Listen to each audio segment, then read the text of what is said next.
Kata intro dalam bahasa Inggris memiliki arti before the main and the most important part, atau dalam bahasa Indonesia bisa dimaknai sebagai pengantar. Hal ini sesuai dengan prinsip ibadah yang ada dalam video-video sebelumnya, yaitu bahwa pelaku utama dalam ibadah adalah umat. Penyanyi utama dalam ibadah adalah umat. Maka intro merupakan pengantar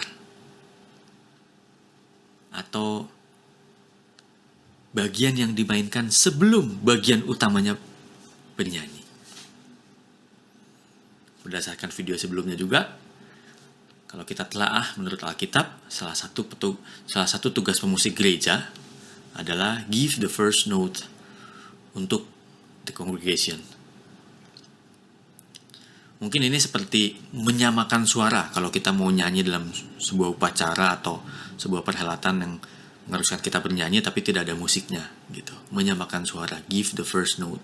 Artinya memberikan patokan pada yang mau nyanyi. Nih nadanya segini loh kira-kira gitu. Nah, fungsi intro itu seperti tadi disebutkan, memberikan berbagai informasi mengenai satu nada yang harus diambil untuk bernyanyi, atau nada dasarnya ini kira-kira segimana kalau mau nyanyi. Lalu memberikan informasi mengenai temponya seberapa, berapa cepat lagu ini dinyanyikan. Lalu tentu informasi mengenai lagu apa yang akan dinyanyikan. Nah, jadi intro yang baik itu adalah sebuah rangkaian musik atau sebuah komposisi musik ya, yang mengandung nada, harmoni, dan ritmik dari lagu yang akan dinyanyikan. Kan ini intro ini pengantar atau bagian yang dimainkan sebelum bagian utamanya. Tentu harus ada kesinambungan gitu. Kalau nanti umat bernyanyi di nada dasar G, ya tentunya intronya juga harus mengarah atau dimainkan di nada dasar G. Lalu kalau temponya nanti umat bernyanyi dalam tempo 90, tentu intronya juga sebaiknya dimainkan dalam tempo 90. Nah, demikian juga dengan unsur-unsur lainnya seperti melodi, ritmik, lalu unsur-unsur lainnya dan suasana yang ada dari intro ini tentunya sebaiknya sama dengan suasana yang ada di lagu yang nantinya dinyanyikan oleh umat. Kita bahas satu persatu, ada beberapa jenis intro. Intro yang paling sederhana adalah mengambil bagian akhir atau bagian awal atau perpaduan antara bagian awal dan bagian akhir lagu.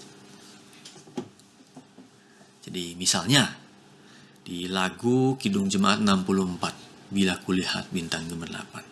Kalau kita mau memakai intro sederhana, kita mengambil bagian akhir dari lagu.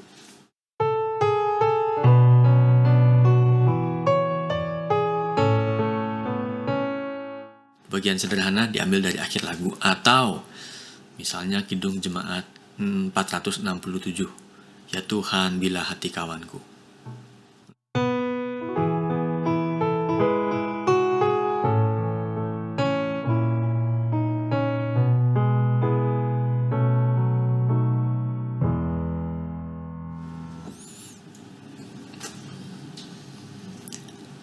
Atau kita mengambil bagian awal dari sebuah lagu. Contohnya adalah Kidung Jemaat 65, Cakrawala dan Malaikat.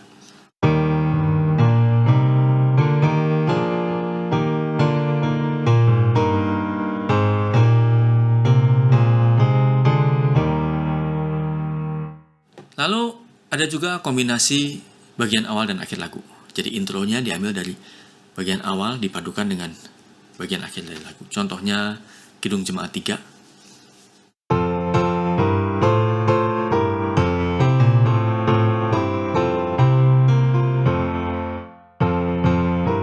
Dan seterusnya. Lalu Kidung Jemaat 450, Hidup Kita Yang Benar.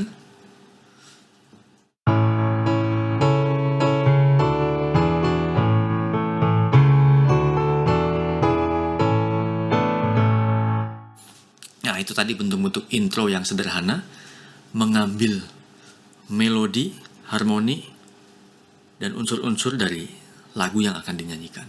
Sekarang kita bahas bentuk intro lainnya, yaitu bentuk-bentuk intro yang lebih kompleks, tapi tetap mengambil unsur dari lagu-lagu tersebut. Kalau tadi intro yang sederhana itu mengambil melodi, chord persis sama, nah sekarang di intro yang lebih kompleks ini mengambil kombinasi dari berbagai unsur. Nah, misalnya mengambil melodi awal, lalu melodi awalnya itu diimprovisasi. Misalnya di Kidung Jemaat 64 tadi ya.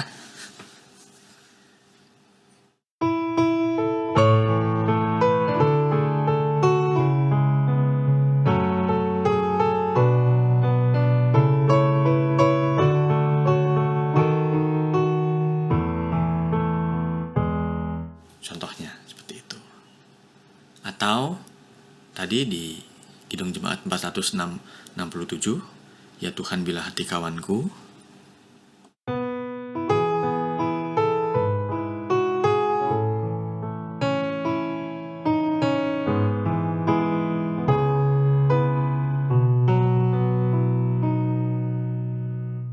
Jadi melodinya diambil, tapi bagian belakangnya diimprovisasi. Atau bentuk lain adalah mengambil ritme atau ritmik dari lagu yang akan dinyanyikan. Jadi ritmiknya sama dengan lagu yang akan dinyanyikan, tapi membuat melodi baru lalu disambung dengan melodi dari ending lagu tersebut. Misalnya lagu PKJ 185, Tuhan mengutus kita ke dalam dunia.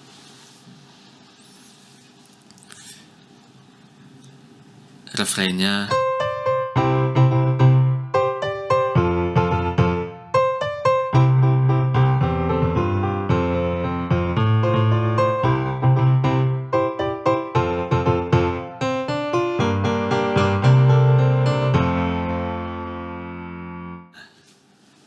kita bisa ambil ritmiknya,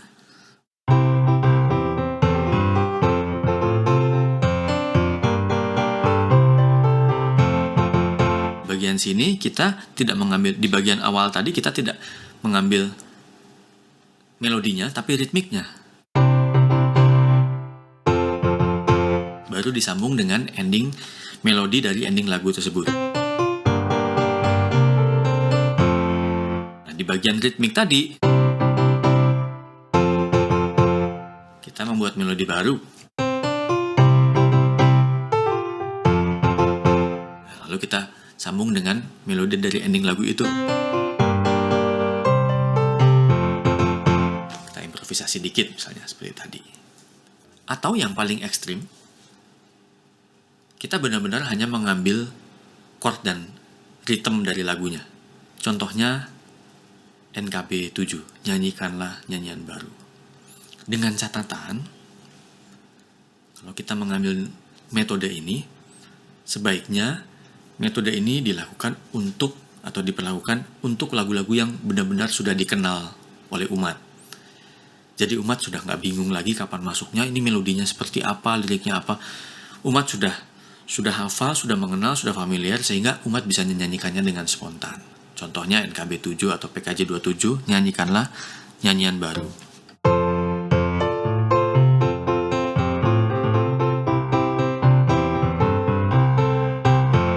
Lagunya seperti itu. Kita bisa mengambil intro dan chord misalnya.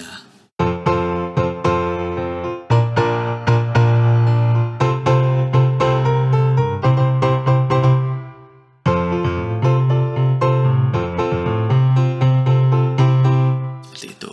Selanjutnya, bagaimana cara kita memutuskan untuk lagu ini pakai intro yang mana? Yang sederhana atau yang agak kompleks atau yang lebih kompleks? Tadi saya sempat singgung, tergantung tingkat pengenalan umat terhadap lagu tersebut. Kalau lagunya belum dikenal sama sekali, tentunya kita cari aman memakai intro yang sangat sederhana. Contohnya, lagu yang kurang dikenal di jemaat saya, contohnya adalah Kidung Jemaat 79 Maha Terpuji Allahku atau Magnificat.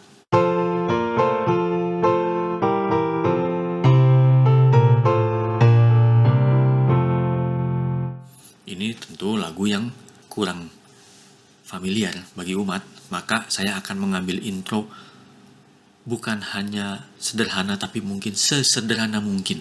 Saya akan mengambil intro mungkin seperti ini.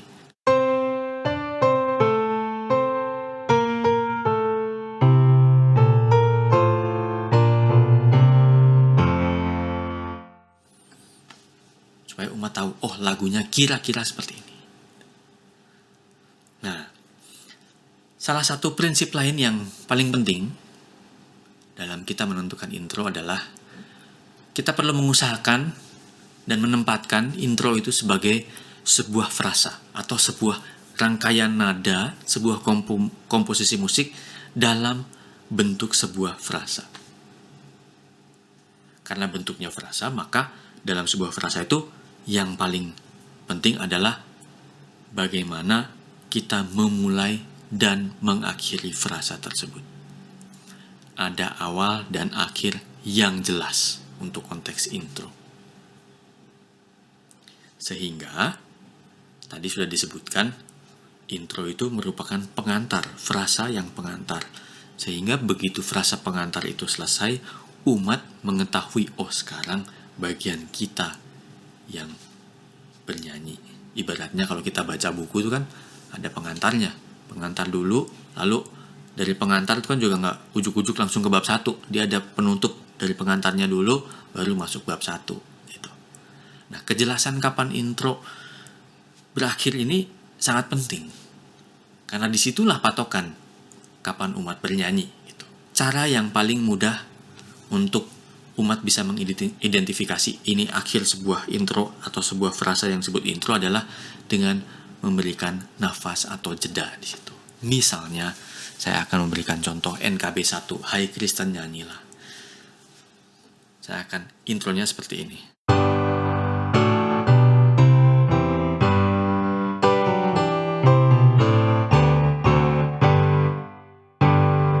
Kita akan dengan mudah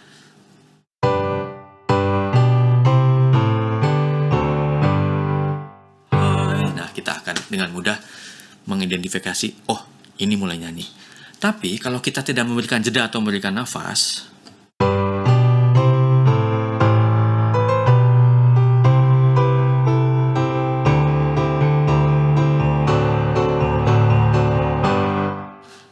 kita akan bingung. Ini meskipun kita sudah ada di chord 5, chord terbuka yang mengajak umat nyanyi, tapi kalau tidak ada jeda, tentu umat akan bingung, ini kapan nyanyi. Contoh lain, misalnya NKB 3.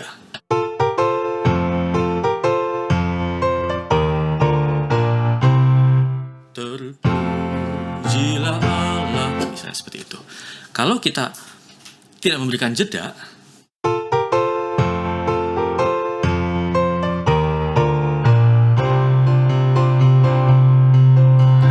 umat akan bingung, ini masuknya kapan? Umat udah tarik nafas, nggak jadi. Tarik nafas lagi, nggak jadi lagi. Umat udah diam, udah tadi ternyata nyanyinya. Nah, saudara-saudara, saya menyarankan untuk kita memperhatikan masalah jeda ini dan tidak bermain-main di sini. Karena apa? Ini berpengaruh kepada semangat bernyanyi umat. Kita tidak boleh membuat umat bingung dalam bernyanyi. Ini masuknya kapan? Meskipun intronya indah, tapi nggak ngerti masuknya kapan. Kita sebaiknya memberikan patokan yang jelas. Kapan kita mulai? Misalnya lagu tadi.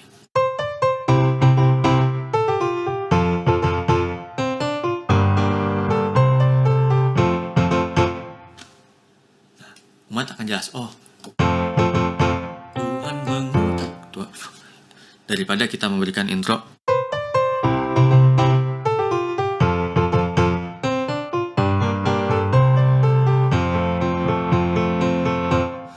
itu akan susah diidentifikasi. Hal lain juga yang akhir-akhir ini menjadi bahan perbincangan antara saya, beberapa rekan, dan di kalangan lainnya juga, Bagaimana kalau kita memainkan intro sebuah lagu, tapi intronya itu diambil dari melodi atau lagu lain yang ada di luar KJ, NKB, PKJ, Kidung Keesaan, bahkan di luar lagu rohani atau di luar lagu gereja. Saya tentu tidak dalam kapasitas membenarkan atau menyalahkan. Tapi kalau kita kembali kepada makna ibadah tadi, prinsip ibadah tadi, kita kembali kepada fungsi musik, dan kita mengingat bahwa intro itu adalah pengantar, maka kita tentu bisa menentukan mana yang pantas dan mana yang tidak pantas. Kalau kita misalnya di gereja ini akan menyanyikan lagu, anggaplah misalnya kita akan menyanyikan lagu Kidung Jemaat 64, tapi kita mengambil intro dari lagu lain, misalnya lagu dari grup band tertentu. Saya tidak bisa memainkan di sini, dan saya tidak bisa memberi contoh karena faktor hak cipta ya. Anggaplah intro ini diambil dari melodi lagu sebuah grup band terkenal. Maka pada saat mendengar intro itu, umat akan terdistraksi. Ini sebenarnya kita akan nyanyi yang mana? Sudah di slide sudah terpampang Kidung Jemaat 64 Bila Kulihat Bintang Gemerlapan. Tapi pemusik memainkan intro melodi dari band lain di luar gereja, dan kebetulan umat tahu band itu, dan maka dengan demikian umat teringat akan band itu dan justru teringat dengan lagunya. Nah, tentu ini akan menjadi satu distraksi bagi umat. Tidak membantu umat dalam bernyanyi dengan baik. Dalam hal ini intro tidak mempersiapkan umat untuk bernyanyi dengan baik. Intro ini menjadi krusial karena ini adalah awal dari sebuah lagu. Ini adalah musik yang mempersiapkan umat untuk bisa bernyanyi dengan baik dalam memuji Tuhan.